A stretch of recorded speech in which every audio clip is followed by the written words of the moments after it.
Hi, everyone. Welcome back. You're still with us here on the C Morning Show, and we are just about headed for our first discussion of the morning. But first, just a quick reminder, today is May the 2nd, and it is National Education Day, or Hardiknas, which emphasizes the importance of education in building a better future for our little ones. That's right, Paul. May the 2nd was chosen as Hardiknas because it coincides with the birth of Indonesia's father of education, Qiera, who have dedicated himself in developing the education system in our country. He also encouraged the nation to prioritize education as a means of achieving social and economic progress by promoting a learning future. Meanwhile, for this year's Education Day, the theme is Bergerak Bersama Lanjutkan Merdeka Belajar, which is a continuation of the program from the previous year, which was launched by Education, Culture and Research and Technology Minister Nadiem Makarim. Education Day is not only essential for students, but also for educators, teachers, for their efforts and dedication in providing better quality education in the nation. That's why today it was May Day. They had a holiday. Yeah. And then the 2nd of March, 2nd of May, they went into the school. Get back to school. It was Labor Day yesterday. That's right. It's very fitting as well because to commemorate national education, it's only right that we welcome our first guest, which has the mission of providing better education here in Indonesia, especially to improve children's English skills with a variety of interactive and personalized classes. That's right. Now, to find out more, we're going to have a discussion with Sekolahmu COO Radinka Qiera. Good morning, Mbak Inka. Thank you so much for being here with us. Happy National Education Day. Happy Hardiknas. That's right. National Education Day to my fellow educators and teachers as well. Yes. It's not said enough, right? We should celebrate them every day. Yes. They're actually especially for the educators, they're actually the superheroes. It's a thankless job. That's right. Now, speaking about that, Mbak Inka, have you been in especially the education system, whether that's in private sector or government sector itself? And, is that why now you're devoting yourself in Sekolahmu?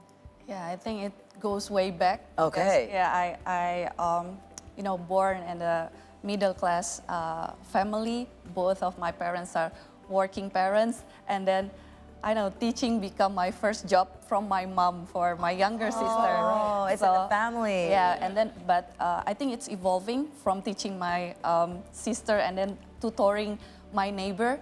I think teaching always going to be side business for me or side job for me from the early age of my life, I guess.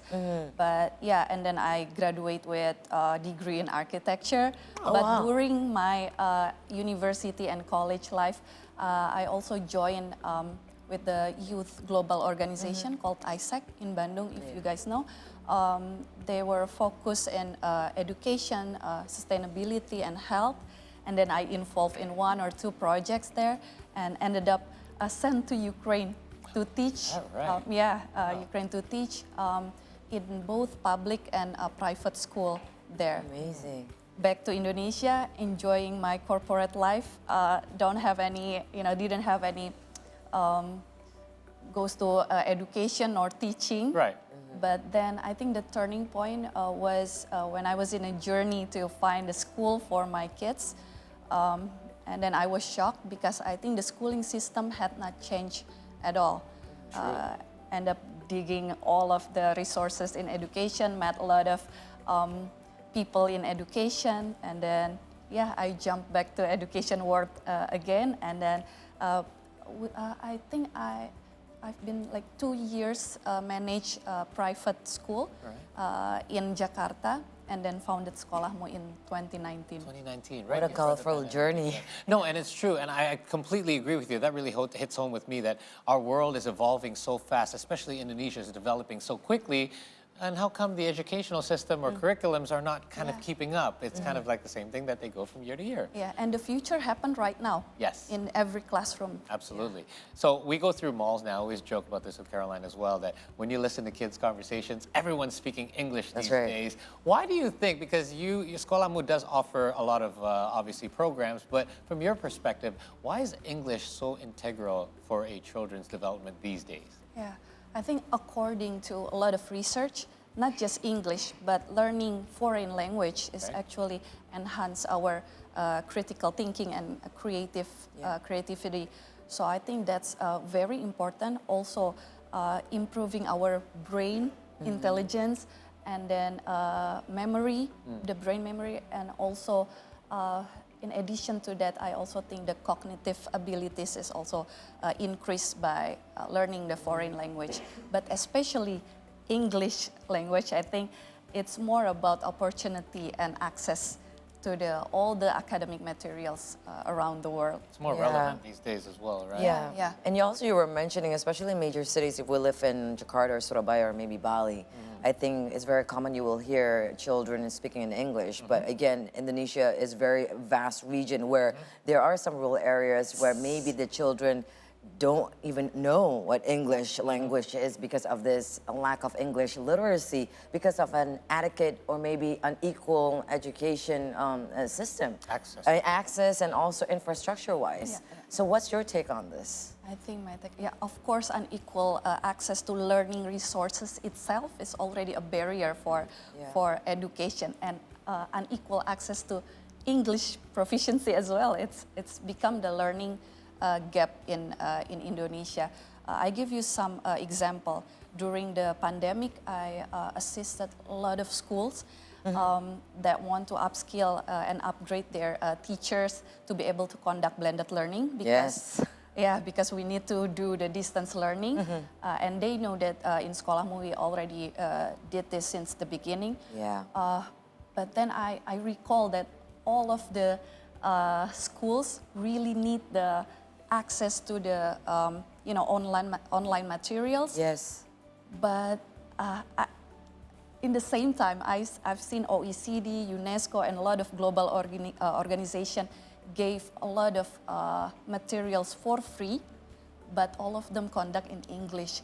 So there are a lot of learning gap, while students in big cities and even big cities in private school can get those resources because they already proficient in English, but a lot of students have like more gap on those because of the access to English learning. So that is a perfect segue for us to talk about Sekolahmu, because you're obviously trying to bridge that gap. So tell us a little bit more about Sekolahmu and what you're doing in order for us to kind of address some of these issues that we mentioned.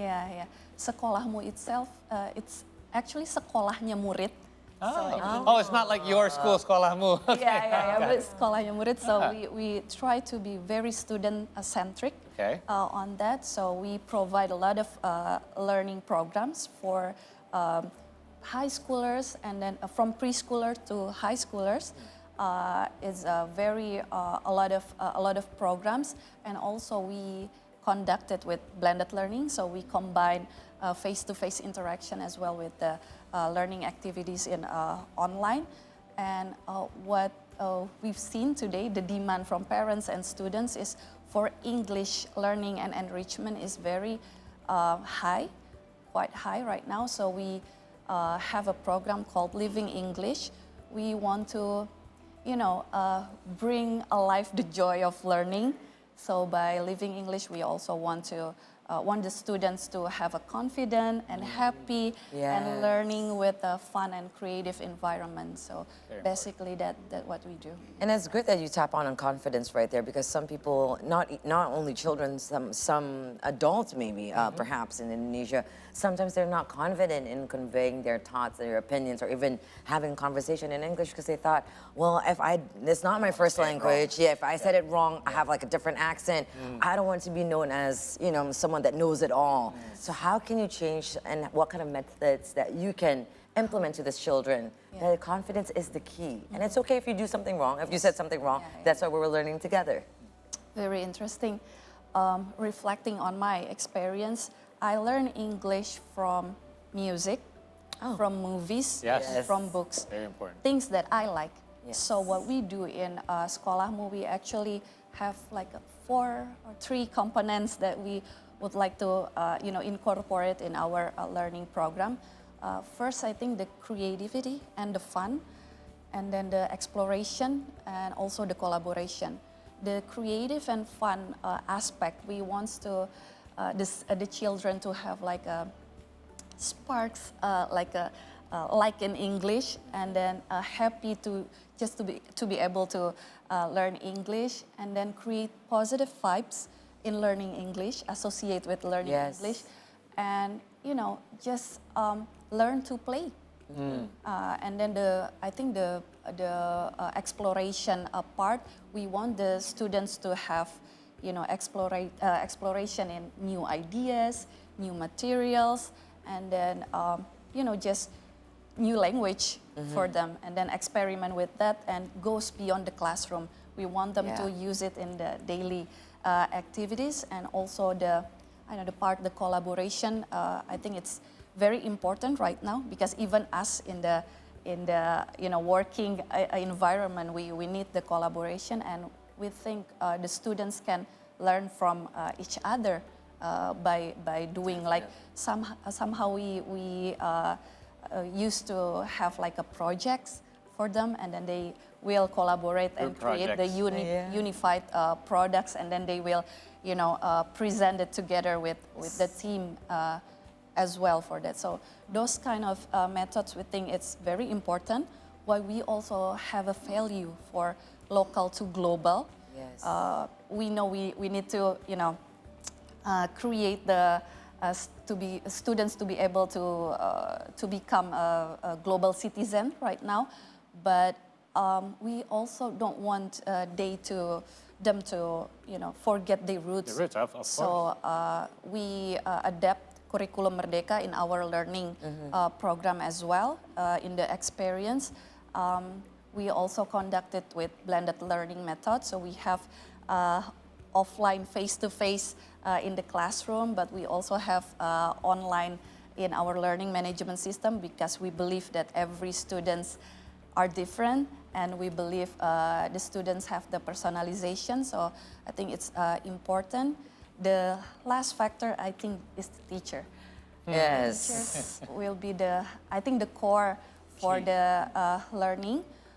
So we ensure that we have like a caring teachers that create and encourage the students to have a safe place to take risks, to be able to make mistakes, and then just to experiment with their new language. I think all of those methods, and then combined with the assessment at the beginning of the program for sure, so we'll be able to know what level the kids are, and to have a right intervention for them as well.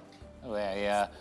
You shared from your personal experience. Allow me to share a little bit from my personal experience. You used the term earlier about know-it-all. Yes. We can say it like so English. Yeah. 20 years ago when I moved here, believe it or not, I was an English educator at one of the schools. Oh, that's right. So one of the things that my students would always tell me, I'm like, you speak really well in class, but why is your progress a bit like stunted? And they say, I said, are you speaking at home or with your friends? Like, no, I don't want to, sir, because they'll say I'm so English if I'm speaking outside of class. And it seems that, platforms like yours are changing that mindset. And I think it's really important, like growing confidence, allowing them to be able to do this outside of the classroom as well is going to vastly improve their progress as well. Definitely. So on that note, since this is Hardiknas, what are your hopes for the future generations of Indonesia? It's very deep, because my hope for future generation means hope for my kids as well. Absolutely. So I hope Indonesian kids have equal access to education. And then I hope Indonesian kids can become a lifelong learner who not just, enjoy, but love learning, not just for like requirement or obligation. Just because they have to. Yeah. Totally agree. I Well think said. those two. Definitely. Amen. Yes, and listening to your method and curriculum, it seems that you're kind of explaining an IB school or IB private school right in Jakarta, and this is definitely, I think this is the only way to go, is to have children to find research and mitigate any challenges they have to, and then you have that group effort together to collaborate. That very much, Radinka. Collaboration. Thank you very much for being here with us, sharing about Sekolahmu. Many best success always. And if you want to find out more, just feel free visit, correct me if I'm wrong, www.sekolah.mu, correct? All right, there you go. Thank you so much. Thank you, Radinka. And we're now set to take our next short break. We're past the halfway point of our show, but in case you did join us late, don't worry, we're going to recap some of our top stories from around the world when we return.